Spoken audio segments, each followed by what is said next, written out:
കാലത്തിന്റെ അവസാനഘട്ടം മനുഷ്യർക്ക് മുന്നിൽ തുറന്നുകിടക്കുകയാണ്. പ്രവാചകൻ മുഹമ്മദ് നബി പറഞ്ഞു, അന്ത്യകാലം എത്തും മുമ്പ് ദജ്ജാൽ പ്രത്യക്ഷപ്പെടും. അവൻ ലോകത്തെ കബളിപ്പിക്കുന്നതിൽ ആരെയും തുല്യനല്ല. ദജ്ജാൽ എന്ന വാക്കിന് അർത്ഥം കള്ളൻ. അവൻ മനുഷ്യരിൽ ഒരാളായിരിക്കും, മനുഷ്യരിൽ ജനിക്കും, മനുഷ്യരുപോലെ നടക്കും, സംസാരിക്കും.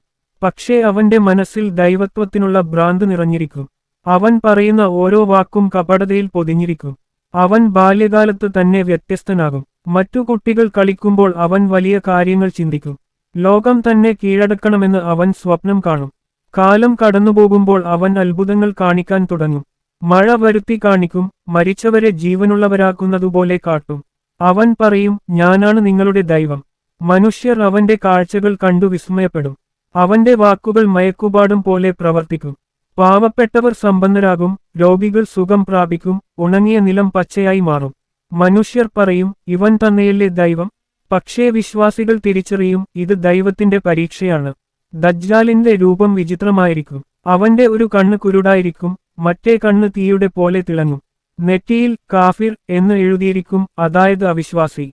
വിശ്വാസികൾക്ക് ആ അടയാളം വ്യക്തമായി കാണാം, പക്ഷേ കള്ളവിശ്വാസികൾക്ക് അത് കാണില്ല. അവൻ ഭൂമിയിൽ അതിവേഗത്തിൽ സഞ്ചരിക്കും. ഒരു ദിവസം ഒരു നഗരത്തിൽ, അടുത്ത ദിവസം മറ്റൊരു കണ്ടത്തിൽ. അവന്റെ യാത്രയിൽ ഭൂമിയുടെ എല്ലാ ഭാഗങ്ങളും വിറങ്ങലിക്കും. അവൻ കടന്നുപോകുന്നിടത്ത് മഴ പെയ്യും, വിളകൾ വളരും, സമൃദ്ധി ലഭിക്കും. അവനെ വിശ്വസിക്കുന്നവർക്ക് എല്ലാം എളുപ്പമാകും. പക്ഷേ അവനെ നിഷേധിക്കുന്നവർക്ക് കഷ്ടം മാത്രം. മനുഷ്യർക്ക് അന്ന് സത്യവും കള്ളവും തിരിച്ചറിയാൻ ബുദ്ധിമുട്ടായിരിക്കും. സോഷ്യൽ മാധ്യമം പോലുള്ള ആധുനിക മാർഗങ്ങൾ, പ്രചാരണങ്ങൾ, ദൃശ്യവിസ്മയങ്ങൾ എല്ലാം അവന്റെ ആയുധങ്ങളായിരിക്കും. അവൻ ജനങ്ങളുടെ മനസ്സുകൾ നിയന്ത്രിക്കും. അവൻ മനുഷ്യരെ തന്റെ മുന്നിൽ മുട്ടുകുത്താൻ പ്രേരിപ്പിക്കും.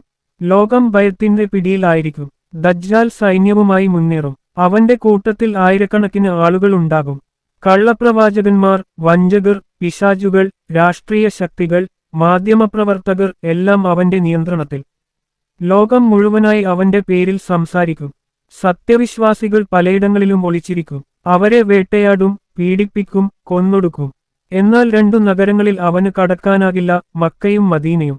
അവിടെ മാലാകമാർ കാവലായി നിൽക്കും. അവൻ മദീനയുടെ അതിരുകളിൽ എത്തുമ്പോൾ ഭൂമി നടുങ്ങും.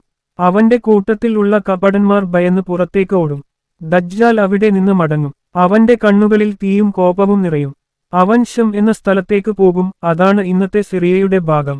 അവിടെത്തിയപ്പോൾ മനുഷ്യരാശിയുടെ ഏറ്റവും വലിയ യുദ്ധം തുടങ്ങും. വിശ്വാസികളുടെ കൂട്ടം ചെറുതായിരിക്കും, പക്ഷേ അവർ സത്യത്തിൽ ഉറച്ചവരാണ്. അവൻ അവരെ മുഴുവനായി നശിപ്പിക്കാനൊരുങ്ങും. അപ്പോൾ ആകാശം തുറക്കും. വെളിച്ചം നിറഞ്ഞ ഒരാൾ ഇറങ്ങിവരും. അവൻ ഈസാ നബിയാണ്. ഈസാ നബി വെള്ള വസ്ത്രം ധരിച്ച് കയ്യിൽ കുന്തം പിടിച്ച് ഇറങ്ങും. ജിബ്രൈൽ മാലാകയും മറ്റു ദൂതന്മാരും കൂടെ. അവൻ നേരെ ശം പ്രദേശത്തേക്ക് ഇറങ്ങും. ദജ്ജാൽ അവനെ കണ്ടപ്പോൾ വിറങ്ങലിക്കും. ഈസാ നബി പറയും, നിന്റെ കാലം അവസാനിച്ചു. ദജ്ജാൽ രക്ഷപ്പെടാൻ ശ്രമിക്കും, പക്ഷേ അതിനും അവസരം കിട്ടില്ല. ഈസാ നബി അവനെ കൊന്നുതള്ളും. അവന്റെ രക്തം ഭൂമിയെ സ്പർശിക്കും. അവന്റെ കള്ളശക്തി പൊടിയായി ഇല്ലാതാകും. അവന്റെ മരണം മനുഷ്യരാശിക്ക് ആശ്വാസമായിരിക്കും. അവന്റെ അനുയായികൾ ചിതറിപ്പോകും. അവരുടെ മുഖങ്ങൾ ഇരുട്ടായിരിക്കും. ലോകം വീണ്ടും വെളിച്ചത്തിലേക്ക് മടങ്ങും. ഭൂമിയിൽ സമാധാനം വീണ്ടെടുക്കും. ഈസാ നബി നീതി നടപ്പാക്കും. പാവപ്പെട്ടവർക്ക് അവകാശം ലഭിക്കും. സമാധാനം ഭൂമിയിൽ നിറയും. ദജ്ജാൽ സൃഷ്ടിച്ച ഭയവും വ്യാജവാർത്തകളും എല്ലാം ഇല്ലാതാകും. പ്രവാചകൻ മുഹമ്മദ് നബി പറഞ്ഞിട്ടുണ്ട്, ദജ്ജാലിന്റെ പരീക്ഷണത്തിൽ നിന്ന് രക്ഷിക്കണമെങ്കിൽ സൂറത്തുൽ കഹ്ഫ് പാരായണം ചെയ്യണം. പ്രതിവെള്ളിയാഴ്ച അത് വായിക്കുന്നവരെ അല്ലാഹു സംരക്ഷിക്കും. ദജ്ജാലിന്റെ കഥ ഭയപ്പെടുത്താനല്ല, ജാഗ്രതപ്പെടുത്താനാണ്.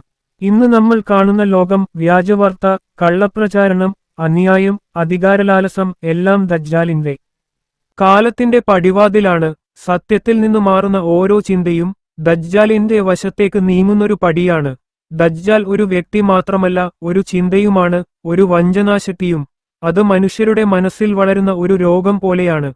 പൊള്ളയായ സത്യങ്ങൾ, ആകർഷകമായ കള്ളങ്ങൾ, അവയിൽ വീഴാതിരിക്കുകയാണ് വിശ്വാസിയുടെ കടമ.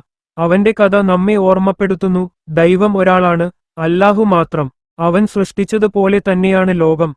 മനുഷ്യർ ദൈവമാകാൻ ശ്രമിക്കുന്ന ദിവസം, അതാണ് ദജ്ജാൽ ജയിക്കുന്ന ദിവസം. പക്ഷേ മനുഷ്യർ സത്യത്തിൽ ഉറച്ചു നിൽക്കുന്ന ദിവസം, അതാണ് ദജ്ജാൽ തോൽക്കുന്ന ദിവസം. നമുക്ക് ആ ദിനത്തിന് തയ്യാറാകണം. വിശ്വാസം കാത്തുസൂക്ഷിക്കണം. സത്യത്തിൽ ഉറച്ചു നിൽക്കണം. അല്ലാഹുവിനോട് അഭയം തേടണം. ദജ്ജാലിന്റെ കഥ അന്ത്യകാലത്തിന്റെ പ്രതിബിംബമാണ്. അതൊരു മുന്നറിയിപ്പ്, ഒരു വിളിയാണിത്, സത്യത്തിന്റെ വഴിയിലേക്കുള്ള ഒരു വിളി.